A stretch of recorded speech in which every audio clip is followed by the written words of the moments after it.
Bonjour à toutes et à tous. Merci de nous retrouver pour cette nouvelle balade hebdomadaire. Elle se fera aujourd'hui avec Jean-François Geneste. Bonjour Jean-François Geneste. Bonjour et merci de me recevoir. C'est nous qui vous remercions infiniment. Vous êtes l'ancien directeur de ADS Airbus. Vous êtes PDG. Alors, je vais vous laisser prononcer le nom de la nouvelle entreprise puisque je ne veux pas l'écorcher avec un W. C'est toujours un petit peu compliqué. Warpa, donc c'est Warpa. une critique de la DARPA américaine avec un W qui sonne comme guerre puisque la DARPA s'occupe de la guerre, n'est-ce pas? Oui, voilà, il y a War effectivement Il y a un jeu de mots. Absolument. Alors, l'Union européenne, visiblement, s'engage dans une transformation autour de l'euro, une transformation numérique avec une volonté d'avoir ses propres échanges au travers, potentiellement, vous allez nous le dire, de cartes, de moyens de paiement européens. Est-ce que ça vient... D'abord, est-ce que c'est quelque chose qui date un peu? Est-ce que c'est un projet qui est ancien ou est-ce que c'est né de l'aspect conflictuel qui oppose aujourd'hui l'UE aux États-Unis? Alors, il y a deux façons de voir le sujet. Il y a une façon scientifique, je dirais. Donc, les monnaies électroniques ont été identifiées comme potentielles il y a longtemps, on va dire. Alors, la cryptographie moderne est née en 1975 ou 16. On va dire que c'est les premières idées de monnaie numérique équivalente à de la monnaie fiduciaire classique ont dû apparaître je dirais à la fin des années 90, début des années 2000, quelque chose comme ça, avec tout un tas de problèmes de protocole. Ensuite, il y a eu le Bitcoin qui est apparu, alors lui de manière assez mystérieuse, là je ne me souviens plus du nom japonais, tout le monde sait que c'est pas un japonais qui l'a fait, mais bon, on ne sait pas qui c'est vraiment. Et comment dire, et c'est de là qu'est née la notion de monnaie numérique, sachant que la Chine avait vu l'intérêt pour elle de monnaie numérique, alors un intérêt de contrôle de ses populations, hein, on va pas se raconter d'histoire, et je pense que c'est une sorte de pression, autopression, je dirais, des politiciens, avec la vision d'une avancée de la Chine, de progrès, de cette histoire de Bitcoin qui paraissait un peu magique et qui dérange encore d'ailleurs beaucoup, qui a poussé l'Union européenne à vouloir mettre en place un euro numérique. Alors quand on regarde la carte mondiale un petit peu aujourd'hui, donc il y a un yuan numérique en Chine, il y a un rouble numérique en Russie, même s'il n'est pas utilisé couramment par les gens, mais enfin il existe quand même. Et donc on a l'euro numérique et on a aussi le pendant de l'autre côté, c'est-à-dire que les États-Unis voulaient mettre en place un dollar numérique, mais depuis que Trump est arrivé, il a dit moi vivant, il n'y aura pas de dollar numérique. Donc ça montre que tout le monde n'est pas forcément d'accord autour de la table. Quel sera l'intérêt pour les États-Unis d'avoir un dollar numérique, puisque la toute-puissance aujourd'hui des échanges bancaires se font par les mastodontes que sont notamment Mastercard et Visa? Quel sera l'intérêt pour les États-Unis? Alors déjà, il y a l'intérêt de la monnaie numérique, c'est le contrôle des populations, des dépenses, enfin, etc. On peut en voir d'ailleurs un petit aperçu chez nous, sans euro numérique, mais avec la facturation numérique pour les entreprises, si vous voulez. Là, on va commencer à toucher le cœur du sujet, de quelles sont les transactions, pour faire quoi, enfin, etc. Donc, il y a un aspect analyse de données et il y a un aspect contrôle fiscal, évasion, etc. Enfin bon. Après, au niveau des... comment dire? Alors, la Chine, c'est clair, c'est pour le contrôle. La Russie, je pense que c'est plus pour des raisons de modernité, un peu comme l'Europe initialement, bien que le contrôle soit très présent en Russie, mais chez nous aussi. Et aux États-Unis, la réaction de Trump, pour moi, c'est une réaction de non-contrôle, justement, en disant, ben, nous, c'est la liberté, c'est le pays de la liberté, c'est Elon Musk, c'est, enfin bon, les libertariens. Et donc, il y a un peu le pendant. Alors, ça a des avantages, effectivement, puisqu'on va pouvoir tracer, contrôler, enfin, etc., pour ceux qui veulent. Ça a aussi des inconvénients, c'est-à-dire que s'il y a une monnaie majeure, comme le dollar, qui reste non contrôlée parce que non numérique, je pense qu'à terme, ça peut sauver le dollar qui a quelques difficultés dans le panier des monnaies aujourd'hui au niveau mondial. Est-ce que vous pensez que les Européens tablent sur une volonté d'indépendance économique avec ce projet, ou c'est quelque chose d'autre que c'est Pour on moi, est ça, ouais, pour moi, ça n'a rien à voir avec l'indépendance, puisque, regardez, on nous a vendu l'euro, entre guillemets, au début des années 2000, en nous disant, oui, on va être un concurrent au dollar, etc. Alors, non seulement on ne l'est pas, mais en plus, moi qui ai travaillé à Airbus, Airbus ne sait pas vendre un avion en une autre monnaie que le dollar aujourd'hui. Alors que si on avait créé l'euro en imposant aux entreprises européennes de vendre en euros, ça aurait pu avoir un peu plus de poids. Mais je crois que la seule chose qu'on ait... l'idée que partout dans le monde où on puisse aller, on pouvait payer avec cette fameuse carte. Est-ce qu'aujourd'hui, il va y avoir, qu'on comprenne bien, hein, que nos amis comprennent bien, est-ce qu'il va y avoir une segmentisation? C'est-à-dire qu'est-ce que ces cartes vont être également internationales, ou est-ce que ça va être réservé à une zone, en l'occurrence la zone euro par exemple? Alors, les cartes ont vocation à être internationales. Après, seront-elles acceptées partout pour des raisons politiques? C'est un autre sujet. Les gens qui ont aujourd'hui une carte russe, quand ils viennent en Europe, ils ne peuvent pas l'utiliser. Et Voilà. alors après, je ne sais pas, quand on a une carte Visa, ou si on peut l'utiliser en Russie, je ne suis même pas sûr. Enfin bon, j'en sais rien, à vrai dire. Et avant, on pouvait, hein, mais aujourd'hui, ce n'est pas possible. Et donc, il y a un compartimentage du monde aujourd'hui, avec des blocs qui sont en train de se dessiner et où effectivement les transactions sont difficiles. Alors, par contre, puisque ça c'est vraiment notre sujet, les monnaies alternatives de type Bitcoin, USDT, enfin bon, etc., elles vont servir de pont tant qu'elles ne sont pas interdites. Alors, même si elles sont interdites, soyons clairs, il se créera toujours une monnaie intermédiaire électronique de type Bitcoin ou autre, Ethereum, etc., et qui permettra les transactions à un moment, le temps qu'elles ne soient pas interdites, et après, ça reviendra. Mais bon, voilà, il y aura toujours des échanges, mais il serait mieux pour l'ensemble du monde qu'on puisse payer avec ces moyens de paiement partout, ça serait mieux.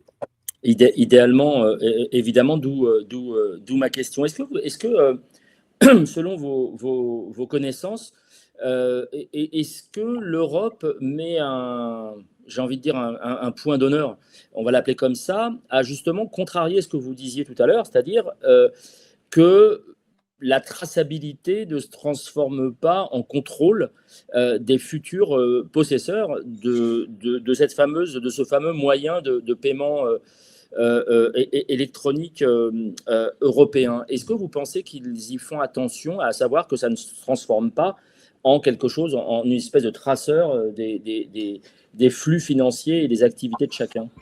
Alors, je suis un peu pessimiste sur le sujet, honnêtement. Je pense qu'il y a une forte volonté au niveau européen de contrôler à peu près tout le monde. Le seul problème, c'est qu'on sait que l'Europe est corrompue au plus haut niveau. Ça a été prouvé largement au Parlement européen, la Commission européenne, récemment, là, il y a quelques mois. Et donc, ces gens-là veulent échapper au contrôle, bien entendu. Alors, est-ce qu'ils arriveront à faire un système à deux vitesses où eux ne seront pas contrôlés et les autres le seront? C'est probable, malheureusement. C'est faisable techniquement parce que ça pose aucun problème. Et c'est bien dommage. Mais sinon, à la limite, on pourrait avoir une société de surveillance où tout le monde est contrôlé. Et si on contrôle bien la tête, à qui on oblige à être honnête, a priori, après, pourquoi pas pour le reste de la population. Mais là, ça fait trop d'exemples récents où la corruption des élites, si vous voulez, est fantastique, quoi, entre guillemets, et avec zéro punition. On peut critiquer les régimes chinois, mais récemment, là, je sais pas, il y a 2-3 mois, il y a quand même eu 1 ou 2 ministres qui ont été condamnés à mort. Chez nous, ces gens-là sont même pas inquiétés, on parle même pas de prison, rien. Je veux dire, alors, je ne veux pas dire que j'ai une grande admiration pour le régime chinois, mais enfin, je constate qu'il y a peut-être plus de justice en Chine qu'en France, vous voyez, et qu'en Europe en général. On va pas leur souhaiter la peine de mort non plus. Mais est-ce que vous craignez que pour on va dire les Européens les plus aisés, ceux qui voyagent, est-ce qu'il y aurait, d'après vous, un risque avec cette monnaie numérique de départ vers, par exemple, des pays hors de l'UE? Je pense à la Norvège, je pense à la Suisse. Est-ce qu'il y a un risque de déplacement des comptes bancaires comme au début des années 80? Je pense que oui, et je pense que ça ira bien au-delà de la Suisse et de la Norvège. Ça ira en Asie, dans les paradis fiscaux, vous avez la Malaisie, vous avez, etc. Et avec un peu de chance même, ça ira dans les paradis fiscaux des systèmes totalitaires auxquels on fait face, comme la Chine, par exemple. Parce que la Chine ne donnera jamais les données des gens de chez nous qui iront qui seront réfugiés fiscaux ou je ne sais quoi chez eux. Ils n'auront aucun intérêt, ils garderont les fonds. Enfin bon, voilà. Donc les gens vont aller beaucoup plus loin parce qu'aujourd'hui, si vous voulez, la Suisse a montré qu'elle était dépendante des États-Unis à un point extraordinaire. Elle a perdu donc toute crédibilité financière, de mon point de vue en tout cas, pour le secret. On sait que la plupart des paradis fiscaux en Europe, je pense à Andorre, Monaco, enfin Liechtenstein, etc. C'est pareil, ils sont sous contrôle total. Donc ça impose d'aller, si vous voulez, à la limite peut-être que tous les paradis fiscaux sont sous contrôle total, mais si vous êtes dans un camp, il vaut mieux être sous le contrôle total d'un autre, où on n'ira pas vous chercher chez vous, quoi. Vous voyez, je le vois comme ça. Après. Mais quelle est la volonté affichée de l'Union européenne sur ce dossier? Est-ce que c'est de peser, comme vous l'avez très bien précisé, hein, comme le fait la Chine, comme aurait pu le faire, mais l'histoire ne s'arrête pas à Trump, comme pourraient le faire les États-Unis? Est-ce que c'est un rapport de force, en fait, cette histoire de monnaie numérique? Mais vous voulez dire de force entre les différentes puissances mondiales? Oui, absolument. Oh non. Alors là, pour moi, là, ce qui fait la valeur d'une monnaie, si vous voulez, c'est la capacité productive de la zone. Aujourd'hui, vous avez une capacité productive phénoménale en Chine, une capacité productive, toute proportion gardée, phénoménale en Russie, parce qu'ils ne sont pas nombreux, donc ils peuvent produire que proportionnellement à leur population, d'une certaine façon. Il y a une certaine capacité aux États-Unis, même si elle s'est beaucoup affaiblie avec les politiques qui ont été menées les dernières décennies. Et chez nous, il y a quasiment plus rien. Il restait un peu d'Allemagne, mais avec les problèmes avec la Russie, plus de gaz, de l'énergie chère, les gens s'en vont. Et donc, on est une zone sinistrée, hein, de mon point de vue en tout cas. Alors après, c'est ce qui fait faire la valeur des monnaies. Il peut y avoir une petite prime politique, mais ça va pas chercher beaucoup plus loin que ça, quoi.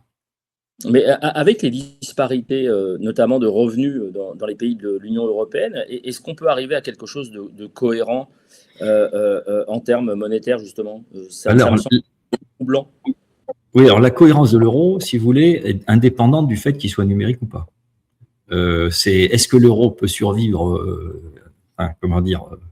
longtemps ou indéfiniment? La question est posée. Vous avez des hommes politiques qui pensent que non. On sait que dans l'histoire, chaque fois que des gens ont voulu faire des choses comme ça s'est jamais bien passé, ça a toujours explosé. Et quand on voit effectivement les différences de revenus, non pas entre les individus, mais entre les pays, oui, avec des pays qui thésaurisent et d'autres entre la fourmi et la cigale, hein, de la fable de La Fontaine, ça se termine mal dans la fable et à mon avis, ça se terminera mal pour l'Europe aussi. Et on reviendra à des standards nationaux. J'ai vu ce matin que la dette de la France avait dépassé les 3 500 milliards d'euros. Soyons clairs, je ne sais plus à qui je disais ça hier ou avant-hier, mais pendant la Deuxième Guerre mondiale, quand on est sorti de la Deuxième Guerre mondiale, tous les pays d'Europe étaient absolument ruinés. Et on a pu s'en sortir que en ayant une inflation de l'ordre de 50% par an pendant 2, 3, 4 ans, parce que c'est ça qui fait baisser le taux d'endettement et qui redonne de la marge de manœuvre. Alors bien entendu, les épargnants sont floués, mais au moins ça permet aux États de s'en sortir. Et aujourd'hui, avec des déséquilibres permanents, et avec des États qui font peu de déficit en fait, la probabilité pour trouver un consensus au niveau européen de faire une inflation forte pour permettre à la France, à l'Italie, aux pays du Club Med, comme disent certains, de récupérer un petit peu, eh bien, ça ne pourra pas se faire. Et en plus, si vous voulez, il n'y a pas de volonté politique dans les pays du Nord de faire en sorte que les pays du Sud récupèrent du tout. Au contraire, ils vont vouloir les mettre sous tutelle, comme la Grèce a été mise sous tutelle en son temps, au début des années 2000. Alors, est-ce que ce projet raconte, justement, pour rebondir sur ce que vous dites, est-ce que ce projet raconte quelque chose des équilibres dans le fonctionnement de l'Union européenne, le fonctionnement politique, le poids de certains pays par rapport à d'autres. Vous parliez du Nord, des pays du Nord et des pays du Sud. Est-ce que ça raconte quelque chose sur peut-être un fonctionnement à améliorer sur la direction de ce continent? Alors, le fait de mettre un euro numérique ou pas, de mon point de vue, ne change rien. Alors, il ne change rien au premier ordre. Au deuxième ordre, si vous voulez, on a un secteur bancaire en France qui est assez florissant, je dirais, et qui se débrouille plutôt bien. Alors, BNP Paribas, Crédit Agricole, les Sociétés Générales, etc. Et, comment dire, qui est une gêne pour l'Allemagne. On sait très bien qu'avec l'euro numérique, on pourrait n'avoir qu'une banque centrale pour tout le monde et se passer des banques autres. Et donc de priver les banques privées, si vous voulez, de création monétaire et de choses comme ça. Ils se débrouillent, s'ils veulent faire de la finance, font de la finance, mais ils seraient absents de la création monétaire. Alors, je peux vous dire pourquoi je sais ça. Parce que initialement, quand il y a eu l'euro numérique, moi j'ai fait beaucoup de cryptographie, j'étais intéressé par ça, mais pour mettre en place un système qui n'a rien à voir avec celui qu'ils vont mettre en place. Et il y a eu une sorte d'appel à proposition de l'Union européenne. Donc j'ai répondu à l'époque. Et donc ils m'ont renvoyé une sorte de questionnaire auquel je n'ai pas répondu, tout simplement parce que j'ai vu que leur seul souci, c'était de savoir comment garder les banques. Mais entre dire je veux garder les banques et je vais les garder sous tutelle, il y a un petit écart. Et je pense que la France sera la grande perdante pour son système bancaire si on met en place l'euro numérique. Ces fameuses banques françaises, elles font elles fleurissent plutôt dans l'Union européenne, enfin la France ou l'Union européenne, ou grâce à leurs investissements, parce qu'il y a énormément d'investissements à l'étranger. Je pense notamment aux pays subsahariens. Et c'est quoi leur ressource principale? Leur ressource principale, c'est les marchés des produits dérivés. Alors, pour BNP Paribas et Société Générale, c'est les produits dérivés. Elles ont d'ailleurs un passif de plus de 25 000 milliards de dollars chacune sur le sujet. Et donc, ça veut dire que si ces boîtes tombent, avec un passif, imaginons le pire, donc de 25 000 milliards, enfin, les 3 500 milliards de l'État français seront ridicules à côté. Non, c'est pour donner une idée du risque. Et si on touche à ces gens-là, le risque est colossal. Et je ne sais pas les accords juridiques qui sont passés entre l'État français et, par exemple, BNP ou Société Générale, mais je crains qu'il y ait quelques... Vous savez, comme quand Sarkozy a mis, je ne sais pas combien de milliards d'euros sur la table quand il y a eu la crise de 2008. Oui, les subprimes. Avec les subprimes, voilà, c'est ça. Donc, si vous voulez, on ne sait pas trop. Et même s'il n'y a pas d'accord formel, il y aura toujours une tentative de l'État de faire quelque chose et de ne pas perdre des fleurons, ce qu'ils considèrent comme des fleurons aujourd'hui. Quel est votre regard sur, justement, puisque vous en parlez, du rapport de l'État au marché financier, au marché bancaire? Est-ce que vous êtes favorable à une meilleure régulation ou est-ce que vous êtes favorable à plutôt avoir un esprit libéral concernant le marché bancaire et laisser faire en fait de manière libre et totalement libre en fait, totalement respectueux de la loi du marché comme on peut l'appeler? Alors moi je suis pour la liberté totale, mais en revanche pas de filet de sécurité, c'est-à-dire que si une banque, comme ce qui s'est passé alors pour les subprimes en 2008, encore une fois, rappelez-vous, l'Islande n'a pas soutenu ces banques, elle leur a laissé faire faillite. Bon, BNP, Société Générale, ils font ce qu'ils veulent, mais le jour où ça marche, alors ils restent dans la légalité quand même, hein, ça ne sera pas plus mal, mais s'ils coulent, puis il y a 0 centime de l'État. Éventuellement, ce qu'avait fait Obama, pour Freddie Mac, je ne sais plus comment ça s'appelait, les deux établissements, où il les a nationalisés pour $1, et au moins, si l'État prend la dette, l'État prend aussi les actions, à l'inverse de ce qu'a fait Sarkozy, qui a donné l'argent gratuitement, ce qui est quand même assez lamentable. Mais même, je ne vois pas trop l'intérêt. C'est des banques privées, ils jouent le rôle du privé, et ils font faillite, et puis tant pis pour leurs créanciers. Donc on partage pas les dettes, en gros. Voilà, on partage pas les On ne partage jamais les bénéfices de toute façon, soyons clairs. Donc, ne partageons pas les dettes de grâce. Voilà, c'est assez simple. Hein. Mais après tout, moi, je suis pour la liberté des acteurs. Tant qu'ils restent dans le cadre de la loi, il n'y a pas de problème. Pourquoi réguler un truc où, de toute façon, même en régulant, ils font ce qu'ils veulent, hein, honnêtement. Bon, donc, c'est pas. En soi, c'est pas une fin, quoi. En vouloir réguler, il y a toujours des gens qui passent à côté. C'est comme les règlements de Formule 1. Vous avez un règlement, puis tout le monde essaye de le contourner pour gagner, donc ça ne sert à rien.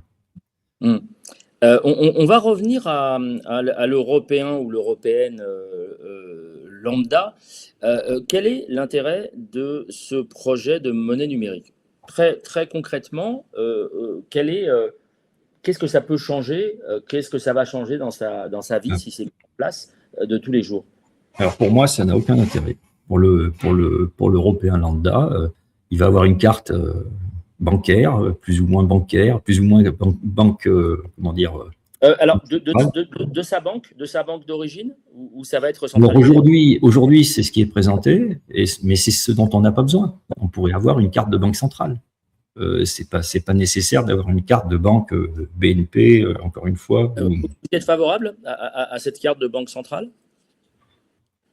En fait, moi, je suis favorable à la logique. Donc, si on met en place une monnaie, je suis pas très favorable à l'euro numérique tel qu'il est présenté aujourd'hui. Donc voilà. Mais si on est dans une logique, on va jusqu'au bout. Donc, on a une monnaie de banque centrale. Tout le monde utilise la monnaie de banque centrale, et je vois pas l'intérêt de passer par des banques intermédiaires. Ça n'a aucun intérêt. Vous mettez un super service à Bruxelles où les gens peuvent téléphoner 24 heures sur 24, etc. Machin. Éventuellement faire des visioconférences avec leurs conseillers s'ils ont, voilà. Mais ça s'arrête là. Je vois pas l'intérêt de, vous voyez. Et après, vous avez une carte. Donc de toute façon, c'est un peu comme quand ça me fait sourire, mais quand on nous a vendu l'euro dans les années, à la fin des années 90, là, qu'on l'a mis en place, on a dit, vous allez pouvoir aller à l'étranger. Et vous allez pouvoir, ça sera la même chose en euros, vous verrez, etc. Mais attendez, on avait déjà les cartes bleues. Donc, il suffisait de faire une rapide conversion entre le franc, le Deutschmark, la lire italienne, la peseta espagnole, etc. Dire, bon, ça va, enfin, c'est pas une grosse règle de 3 quand même à faire. Et les gens qui vont à l'étranger, même les illettrés, vous savez, quand j'étais jeune, j'avais remarqué qu'à l'école, il y avait des gens qui étaient mauvais en maths. Mais dès qu'il s'agissait de compter leur propre argent, d'un seul coup, ils ne devenaient pas mauvais du tout. Donc, si vous voulez, voilà, c'est prendre des gens pour des idiots de penser que le fait de passer en euros et d'avoir les mêmes prix partout, ça allait permettre aux gens de mieux voir. C'est pareil. D'ailleurs, ceux qui vont en Inde, en Chine, etc., ils voient bien que les prix ne sont pas les mêmes, et ils sont tous capables de faire la conversion. Alors, il y avait le côté fort sympathique de changer la monnaie et de se rendre compte qu'on voyageait quand on allait à Londres ou à Amsterdam ou ailleurs, mais il y avait aussi il y avait quand même des frais afférents qui ne sont plus les mêmes aujourd'hui. Quand on voyage avec des euros à Amsterdam, on n'a plus de frais de change. Mais là, vous avez raison. Mais si vous voulez, ça, c'est un problème qui pouvait se régler en disant on supprime les frais bancaires. Vous avez le problème du routage pour le téléphone. Aujourd'hui, quand vous baladez avec votre téléphone mobile, vous n'avez plus de frais de reroutage si vous êtes en Espagne, en Hollande, etc. Ouais. Donc, il suffit de faire la même chose pour les banques. C'est pas un problème. Il faut de la volonté, l'imposer. Mais ouais, c'est vrai que c'est pas très compliqué à faire. C'est vrai que ça aurait pu être une solution. Est-ce que vous pensez que cette histoire financière, est-ce que c'est... Alors là, je vais vous poser une question un peu plus politique. Est-ce que c'était aujourd'hui, en 2006, est-ce que c'était la priorité, sachant qu'il n'y a pas, je rappelle, de diplomatie, par exemple, européenne, concertée. Est-ce que c'était la priorité, selon vous? Vous voulez dire l'euro numérique? Oui. Et vous avez dit 2006, donc pardon, nous sommes en 2026. En 2026, oui, c'est ça. Nous sommes en 2026. Est-ce qu'aujourd'hui, dans le contexte mondial actuel, dans le contexte géopolitique, est-ce que c'était la priorité des priorités de mettre en avant cette histoire de monnaie numérique? Est-ce qu'il n'y avait pas, peut-être, je vous pose la question, d'autres chantiers prioritaires au niveau européen? Oui, vous savez, alors, je vais répondre à votre question peut-être indirectement. Aujourd'hui, tout le monde parle d'intelligence artificielle, alors c'est la priorité, tout le monde parle d'ordinateurs quantiques, c'est la priorité, il y a des modes. Et je me morfonds de voir l'Europe et la France en particulier n'être capable que de suivre les modes. Et donc l'euro numérique, ça en est une avec les monnaies numériques en général, et je me désole de ça. Si vous voulez, on ferait mieux de réfléchir à créer notre propre réalité à nous, si vous voulez, avec nos propres besoins, etc. Et proposer des choses utiles aux gens, et si possible industrielles et productives, plutôt que de brasser du vent comme on le fait dans la société dite post-industrielle aujourd'hui, où on ne fait plus rien et il ne restera que les yeux pour pleurer bientôt. Mais bon. mais si vous voulez, voilà, on présente ça comme une priorité. Alors peut-être que c'est une priorité pour les instances qui ne se sentent pas bien aujourd'hui politiquement, puisque vous m'avez dit que la question est politique, et qui veulent garder le contrôle et rester en place, au lieu de se faire sortir comme elles devraient. Elles auraient dû depuis longtemps d'ailleurs, et parce que c'est absolument scandaleux ce qui se passe. On ne trouve pas d'argent pour les hôpitaux, etc. Et par contre, on trouve de l'argent pour l'Ukraine tous les jours qui passent. Là, j'ai encore vu ce matin passer 140 milliards d'euros supplémentaires. Bon, continuons, quoi, pour la guerre, pour tuer des gens en plus. C'est honteux. Vous avez été, je crois, vous avez été enseignant à Moscou, c'est ça? Oui, j'ai été professeur à l'université. Alors, justement, puisque vous l'abordez, je me permets cette petite digression. Comment jugez-vous les rapports de l'UE vis-à-vis de l'Ukraine? Moi, je trouve ça scandaleux. Alors, quand j'étais à Moscou, il y avait déjà un problème ukrainien. J'y suis resté 3 ans, 2017, 2018, 2019. Donc, il était très clair qu'il y avait un problème avec l'Ukraine, comment dire, il y avait on martyrisait d'une certaine façon au moins les gens de l'Est de l'Ukraine, c'est-à-dire le Donbass, puisqu'ils étaient traités comme des sortes de sous-hommes. Il y a un apartheid, hein, je pense qu'on peut prononcer le mot sans problème, et que ça gênait énormément les Russes, qui n'étaient pas contents du tout. Bon, par ailleurs, il y a beaucoup de mariages mixtes, et moi j'ai pas mal d'amis à Moscou, avec des gens qui sont d'origine ukrainienne, mais qui sont russes, qui vivent en Russie, enfin, etc., et qui voient pas d'un bon œil, qui voyaient pas du tout d'un bon œil l'évolution de l'Ukraine vers quelque chose de pro-européen, puis un système extrêmement mafieux par ailleurs. Hein, je veux dire, j'ai parlé de la corruption en Europe, j'espère que ça ne contaminera pas jusqu'au bout, parce que là-bas, c'est quand même extraordinaire. Et après, si vous voulez, on soutient un régime indéfendable, de mon point de vue. Enfin, je suis désolé de le dire comme ça, mais les bons ne sont pas de ce côté-là. C'est vrai, Vladimir Poutine n'est pas un saint. Enfin, quand on vit en Russie, moi j'y ai vécu, voilà, on est libre, il n'y a pas de problème, etc. Alors on voit des gens assez méfiants, parce que je pense qu'ils ont gardé le réflexe de la période soviétique. Mais vous voyez, avec le temps, ça va se diffuser, ça va s'atténuer. Et comment dire, mais franchement, côté ukrainien, je vois rien. L'agresseur est quand même la Russie. Oui, non. La Russie clame que l'article 51 de la charte de l'ONU est respecté. Ils ont reconnu l'indépendance des républiques de Donetsk et Lugansk avant d'intervenir, etc. Enfin bon, qu'il y a le droit des peuples à disposer d'eux-mêmes. C'est pas aussi. Enfin, ça mettra des années, voire des décennies à être jugé, si ça l'est vraiment. Et la Russie n'a pas forcément perdu. C'est un aspect juridique, ça. Ah bon, c'est un peu compliqué. Non, mais il y a aucun souci sur Observactu. Nos invités, alors vous aurez compris que je ne suis pas tout à fait d'accord avec vous, oui, bien sûr. Mais nos invités ont le droit d'exprimer leurs opinions qui leur appartiennent évidemment.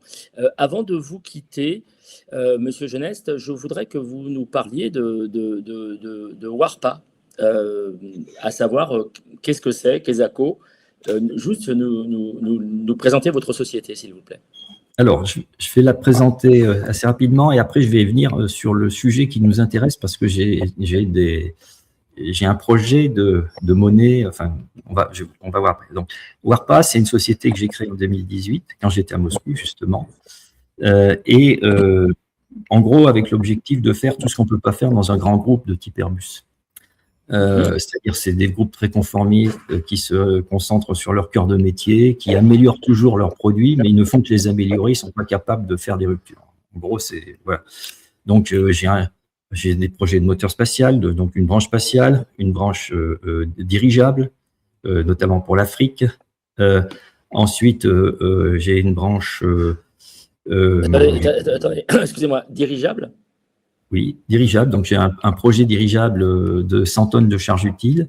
Et vous savez qu'en France, il existe un projet qui s'appelle Flying Whales, qui, à mon avis, sera un échec commercial et industriel. Mais enfin, bon, il faudrait une émission entière et peut-être plus pour en parler. Il y a Mediapart quand même qui en a parlé en mal récemment. Et je suis d'accord avec quasiment tout l'article de Mediapart. Donc voilà, je vous réfère à cet article de Mediapart. Il manque des caractères. Si vous voulez, si on veut faire un dirigeable aujourd'hui, il faut qu'il n'ait pas de hangar pour le garer, parce que le hangar est très cher si on en fait un. Il faut qu'il soit tout temps, il faut qu'il soit tout terrain et qu'il puisse atterrir partout sans préinstallation. C'est pas du tout le cas de ce qui est proposé aujourd'hui. Donc voilà. Donc j'ai un projet comme ça. Je suis en train de monter avec un certain nombre de pays africains. Et j'espère que ça va déboucher bientôt, d'ici la fin de l'année. Après, j'ai du stratosphérique. Donc ça, parce que je suis à l'origine, quand j'étais dans EADS Airbus, Oui. du projet qui s'appelle Stratobus de Thales.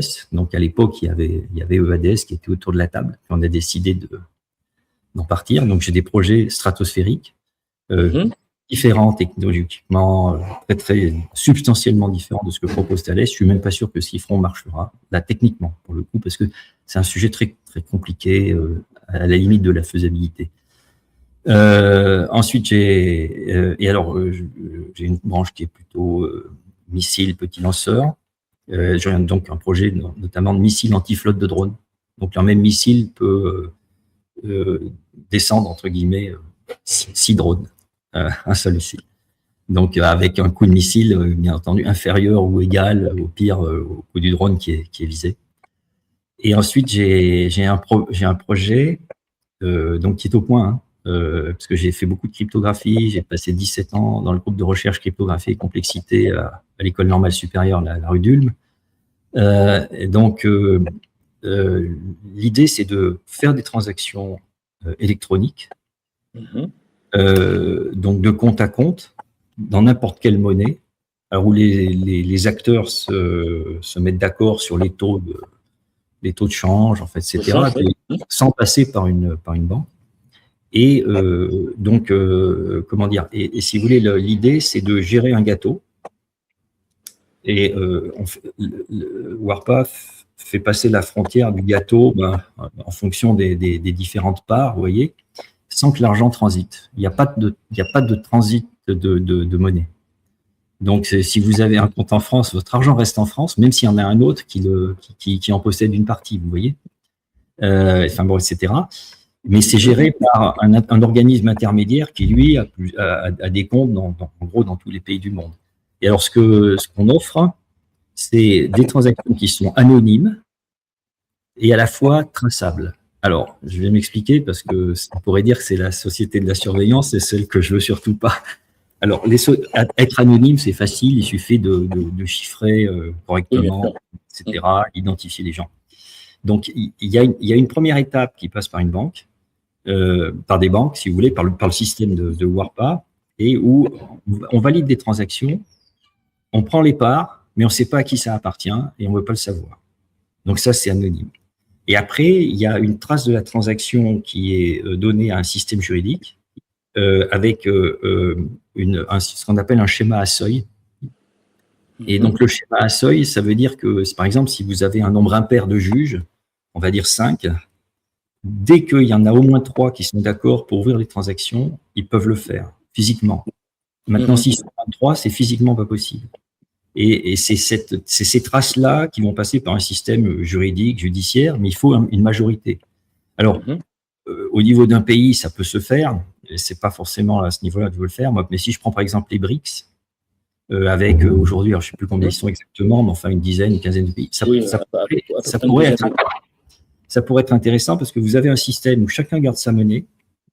On ne sait pas qui possède quoi dans les comptes, mais l'argent reste dans le pays, si vous voulez. Et si vraiment on a un gros pépin et qu'au niveau des BRICS, on est tous d'accord, ou tout au moins en majorité d'accord, on peut ouvrir les transactions et savoir s'il y a eu un problème ou pas. Mais comment vous vous rétribuez du coup? Alors, je me rétribue par 0,2% de taxes sur chaque transaction. C'est pas beaucoup, Voilà. c'est beaucoup moins qu'American Express. Oui, bien sûr. Non, mais voilà, parce qu'il y a quand même il faut quand même une rétribution. Oui. Comment le système pouvait fonctionner. Vous en êtes où de ce projet? Alors, les algorithmes sont au point, l'architecture du système est au point. Et après, je ne trouve pas beaucoup de volontaires pour investir dans un système comme ça aujourd'hui. Ça fait un peu peur aux gens. Voilà, pour être clair, puisque c'est, c'est un peu, ça va à l'encontre de ce que veulent un certain nombre d'États de surveiller leurs citoyens. Parce que là, on ne peut pas surveiller. D'accord. On peut surveiller dans la limite de ce que veulent bien les juges. Et vous voyez, si je compare avec ce qui se passe pour les médias, où aujourd'hui, par exemple, sur YouTube, etc., on vous pénalise avant qu'il y ait un jugement. Ça, je suis absolument contre. Je pense que la justice a son rôle à jouer. Si la justice décide que c'est pas bien, ben c'est pas bien, on bloque, mais on bloque après, on bloque pas avant, parce que sinon, ce qui fait la justice à ce moment-là, il n'y en a plus. Alors, on imagine au niveau de la justice des procédures accélérées, mais enfin, il faut quand même qu'il y ait un jugement sur le fond, quoi, parce que sinon, si c'est que sur la forme, ça va pas aller. Vous tiendrez Genève informé prochainement. Je voudrais juste revenir pour terminer. Vous avez parlé d'un projet stratosphérique. Alors, la langue française est ainsi faite qu'un projet stratosphérique, ça paraît plus quelque chose de complètement superficiel et complètement dans l'espace. Est-ce que vous pouvez nous préciser ce que c'est? Oui, absolument. Alors, initialement, d'ailleurs, le projet Stratobus, c'est de faire un dirigeable qui va voler à 20 km d'altitude, qui va avoir 200 kg de charge utile, essentiellement télécom et observation, d'accord, qui va faire relais. Donc, c'est ce qu'on appelle dans le jargon du pseudo-satellite. C'est-à-dire c'est un truc qui va permettre de faire un peu comme un satellite, mais beaucoup plus bas, plus performant et soi-disant plus cher. Le problème qu'on a, si vous voulez, et qui est bien connu, c'est que quand on est à 20 km d'altitude, la stratosphère commence à 20 km, on a des périodes où il n'y a pas de vent, donc flotter dans l'air avec un dirigeable, ça ne pose aucun problème. Le problème, c'est que quand vous arrivez aux alentours du 21 décembre, les vents là-haut sont à 200 km à l'heure.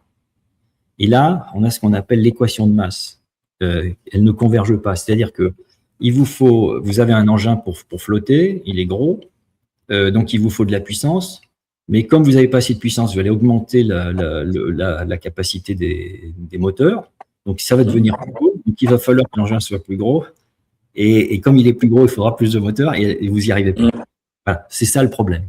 Alors, après, vous avez le problème de la stratosphère en général, c'est-à-dire qu'aujourd'hui, on a vu dans les conflits ukrainiens notamment, et iraniens en partie, l'intérêt de la stratosphère. Aujourd'hui, la stratosphère est un peu vide d'armes, mais l'étape prochaine, c'est de faire du militaire stratosphérique, c'est-à-dire de se passer dans la stratosphère.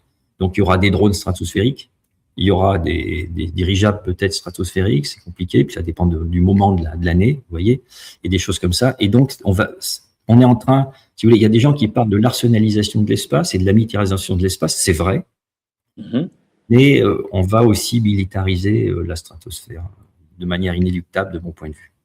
Vous êtes conscient qu'on parle en 2026 de la guerre des étoiles avec quelques années de retard.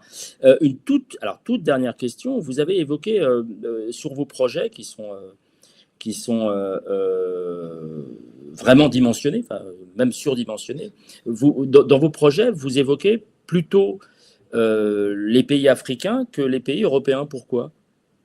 Qu'est-ce qui fait que c'est plus faisable en Afrique que sur le territoire européen ? Alors en Europe, si vous voulez, tout est bloqué par les grands groupes. Regardez, je vais prendre un exemple. Les drones mâles du type MQ-9 Reaper américain, pourquoi l'Europe n'en a pas? Parce que les grands acteurs du secteur se sont battus devant les administrations et se sont neutralisés les uns les autres pour faire en sorte que l'administration qui n'avait pas trop d'argent a trouvé plus pratique de passer des contrats à personne. Comme ça s'est pas fait. Mais ces gens-là sont extrêmement puissants. Et aujourd'hui, quand vous avez une start-up sur un sujet, alors, moi c'est l'aéronautique, mais sur un sujet qui existe déjà, au mieux, on va vous laisser vivre en suant 100 EO pendant 5-6 ans, et après on va vous demander de vous vendre à Airbus, Thales, Dassault ou d'autres. Donc, moi, c'est pas ce que je veux faire. Mon ambition, c'est de créer un groupe industriel avec, alors, voler des marchés à personne, mais créer de nouveaux marchés. Et je pense que l'Afrique, qui n'a pratiquement rien, est le bon lieu pour, là où il n'y a rien, si vous voulez, on va essayer de créer quelque chose. Ça me paraît, et avec des gens qui voudront peut-être davantage qu'ici, parce qu'ici, la seule chose qu'ils veulent, c'est vous maîtriser, vous contrôler, vous mettre dans des guides, si vous voulez, dont vous avez du mal à sortir et qui vont vous stériliser intellectuellement. Pour être très direct avec vous, vous craignez pas de céder potentiellement à la corruption? Moi, je donne pas là-dedans, mais comment dire, moi j'aurais. La tentation peut être grande. Enfin, je veux dire de faciliter. Si alors je vais le dire autrement, si vous voulez. Ouais, une entreprise normalement n'est pas corrompue en tant que telle. Normalement. Ensuite, on sait très bien que dans certains pays, quand on veut vendre, si on corrompt pas entre guillemets les fonctionnaires, mais qui ne demandent que ça. Par ailleurs, si on ne donne pas des pots de vin, on ne vend pas. Et ça, c'est valable pour toutes les exportations françaises et européennes et même mondiales. Donc, et c'est d'ailleurs tellement reconnu qu'il y a des lignes dans les déclarations d'impôts des entreprises qui le permettent au niveau de l'État français. D'accord. Ah bon? Oui, bien sûr, on peut verser des pots de vin. Ce qui est illégal, c'est les rétrocommissions. Les rétrocommissions, c'est-à-dire que vous payez une commission trop élevée, et donc les gens, ils en prennent par exemple, je sais pas, 60-70%, et puis il y en a 30% qui reviennent chez vous. Oui. Ça se fait. Moi, je le ferai pas, mais ça se fait. Il faut le savoir. Et les partis politiques français sont particulièrement friands de ça. Ah oui, depuis très longtemps. Depuis, voilà, on va pas donner de date, mais on en a une quand même en tête. On sait qui a mis ça en place.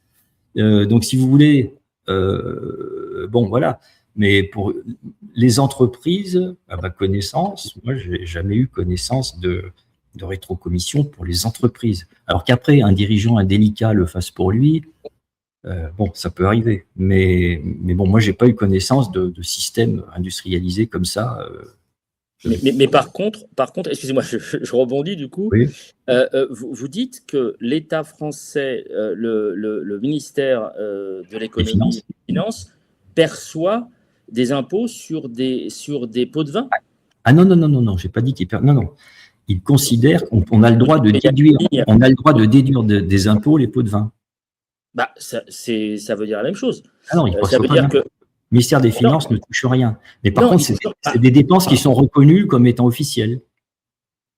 Alors ça s'appelle pas pot de vin. Ça s'appelle pas pot de vin. Ça s'appelle comment dire, commission, etc. Mais dès que vous avez c'est de l'argent qui échappe.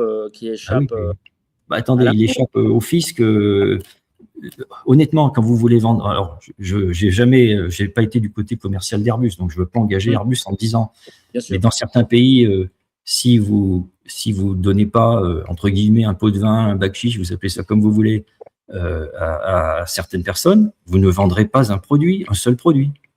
Mais ce que vous dites, ça je l'entends parfaitement, mais vous dites que c'est reconnu sur les feuilles d'impôt de déclaration de revenus qu'on verse à Bercy. C'est des dépenses qui sont reconnues légalement. Si vous payez une commission officielle à quelqu'un qui est à l'étranger, c'est une commission, vous avez le droit de la déduire, c'est normal, vous l'avez payée. D'accord. C'est-à-dire un agent, un intermédiaire, on va dire. Un intermédiaire, oui, vous payez un intermédiaire bien placé qui va permettre d'orienter une décision politique ou d'achat. Bon, c'est une commission. Alors que lui, il le déclare ou pas dans son pays, c'est son problème. Ouais. Mais vous avez payé la commission, il est bien normal que vous la déduisiez de vos revenus quand même. Ça me paraît normal.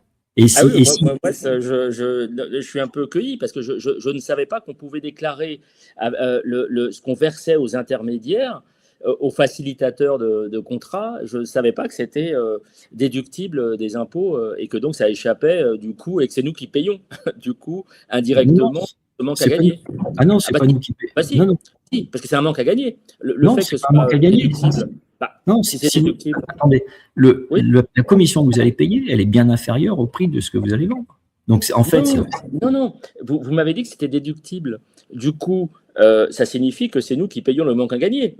C'est les simples non, contribuables qui attendez, payent le manque à gagner. non, je pense là, excusez-moi, je vais être plus précis.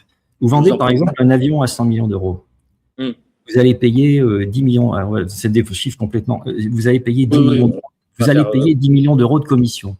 Oui, Vous allez donc déduire 10 millions d'euros de commission. Mais vous oui, avez gagné un chiffre d'affaires de 100 millions.